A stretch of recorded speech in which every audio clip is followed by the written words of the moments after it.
Hello there, this is DBT and these are the rooms. And alright, let's continue playing some more Asphalt Legends Unite.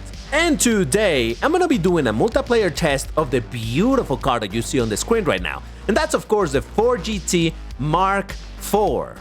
Not to be confused with the regular 4GT, or the 4GT Frankie Edition, or the 4GT Mark II. No, this is the Mark IV, the multiplayer exclusive one, even though that's gonna be changing pretty soon. But before I jump into it, if you enjoy my content, please hit the like button on this video and subscribe to the channel, because doing these things help the channel to continue to grow, and in that way I can continue making this content for you. So go ahead, like and subscribe if you want to see some more Alu right here.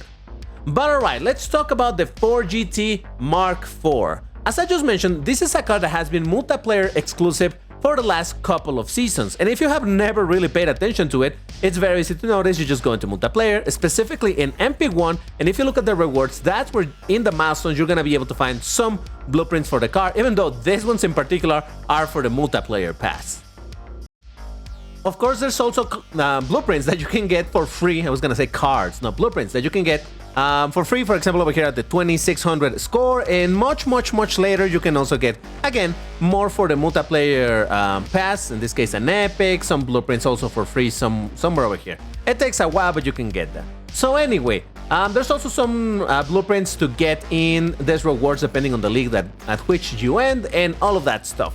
The point is that this is how you would be able to acquire this car as of the last 2 seasons. However, that's gonna be changing, but we'll get to that in a second. For now, let's talk about that there is a free trial for the car in MP2, and that's of course where I'm gonna drive it, because I finally get to test the car at its maximum performance.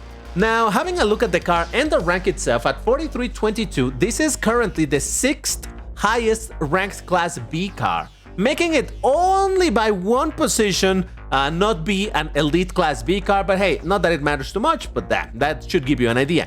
Now, if we look at the stats themselves, we have a top speed of 366.5, which for a Class B, it's very high. It's still not within the fastest of the 370s or so of the top tier of Class B in terms of the fastest, but it's still really damn fast. It's even faster than the Revuelto, so just keep that in mind.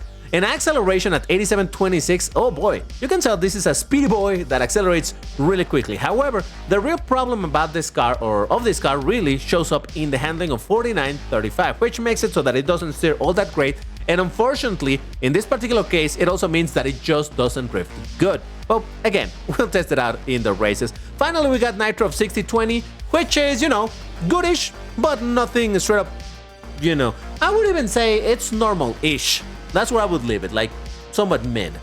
But alright, now one thing that I wanted to mention real quick is the look of the car, because oh my god, look at this thing. Now, for people that have been watching my content for a while, you may know that the regular 4GT, the road version of the 4GT, is one of my favorite non-Lambo cars out there. And of course, then the racing versions like the 4GT Mark II, oh my, I loved it. And then I got to see this one, the 4GT Mark IV, and I'm like, yeah, it looks like the Mark II, but it's a little bit different, but not all that different. Oh, I was wrong. It is very different. Not that this matters for anything, but just check it out. The general shape of the 4GT Mark IV versus the 4GT Mark II. That's when I realized, like, oh no, wait a second, it is quite different. The overall shape of the car may look familiar between the Mark II and the Mark IV, but when you actually get to see the details, and when you're like, oh yeah, no, this is a much smoother looking, a little bit less angly, if that's a word, than this one. But hey, still, very cool looking car. And now, let's get into the races. Ooh, and what a way to start than with Singapore. Remember, I already said that this is not a very agile car, and then we get in Singapore, and then there's also a Devel 16, so I don't know how that's gonna go, but yeah, let's start driving this thing because, oh boy, at the very least, it does look very pretty. And when this car was, when it was announced and everything in the patch notes and all of that, I did have also a look at the stats and whatnot, but I didn't know, oh, well, let me try that again because I'm saying the word no a bunch of times. I don't know how aware you are of the fact that drifting is not always necessarily tied directly to the handling. You may have cars that don't have necessarily the best handling out there, and yet they can drift really good. Think of, for example, of a Chiron. The handling of a regular Chiron is not particularly good, at least not in the numbers, but when you actually drift it, you're like, oh wow, this thing drifts pretty good.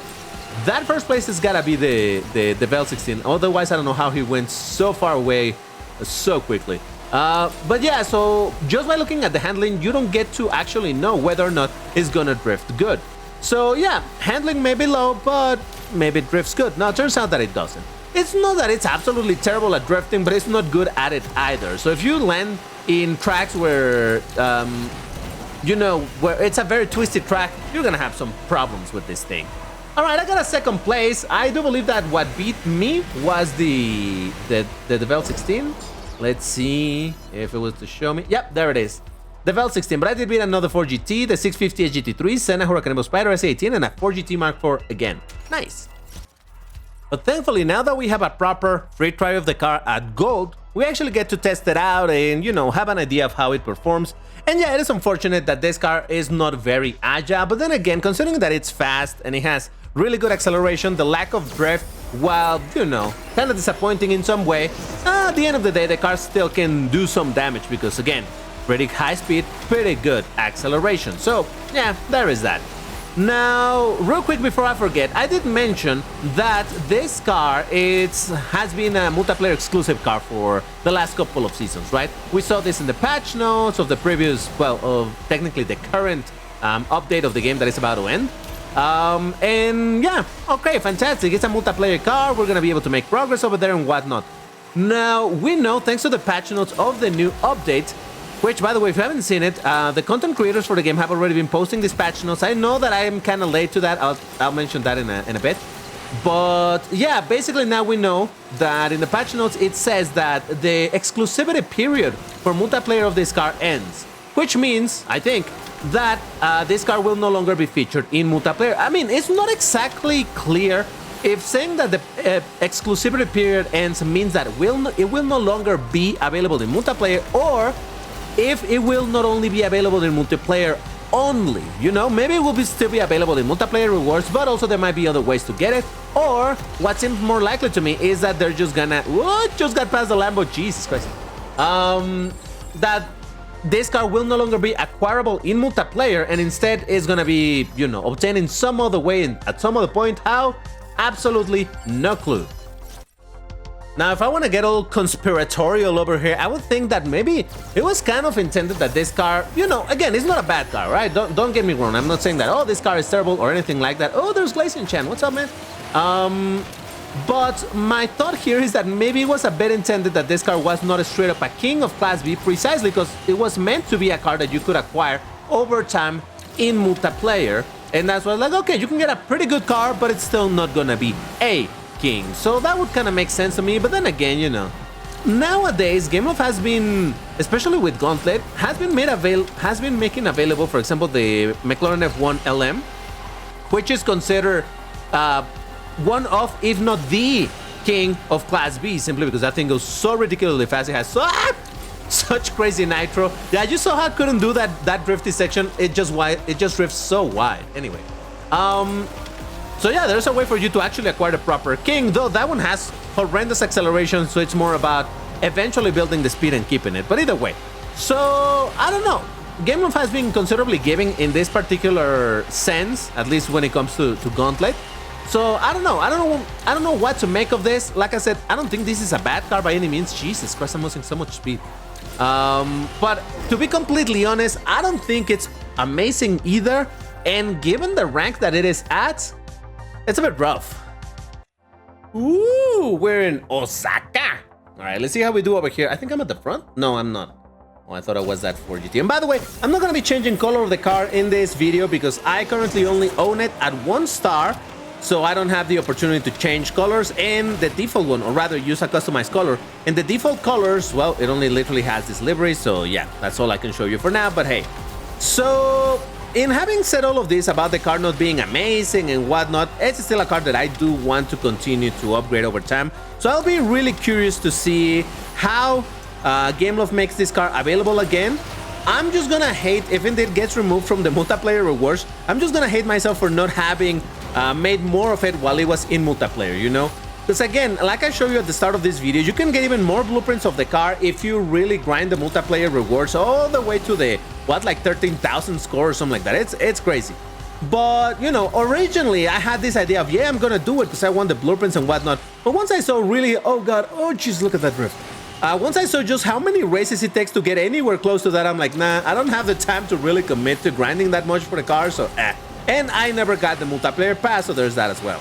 So, yeah, if it gets removed from the multiplayer rewards, I'm gonna be a bit sad about not having made more of it while it was there, but oh well. Could have, should have, would have. Honestly, the more that I play with this car, the more that I notice, whoa, look at that one in full bright green, jeez.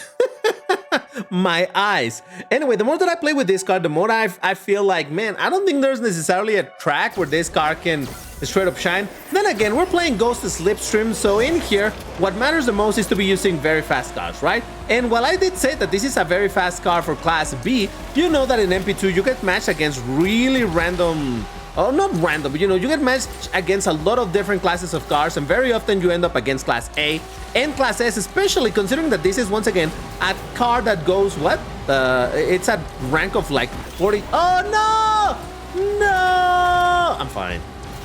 It goes, it's at a rank of 4,300 or something like that, so there's a lot of Class A and a lot also of Class S cars that can be matched over here. Much faster cars than this, so yeah, there is that. You know how this whole thing of the ranking system in this game works, where it's like, man, comparing a car of this rank in Class B against a car of the same rank in Class S, the differences are absolutely massive, but hey, it is what it is.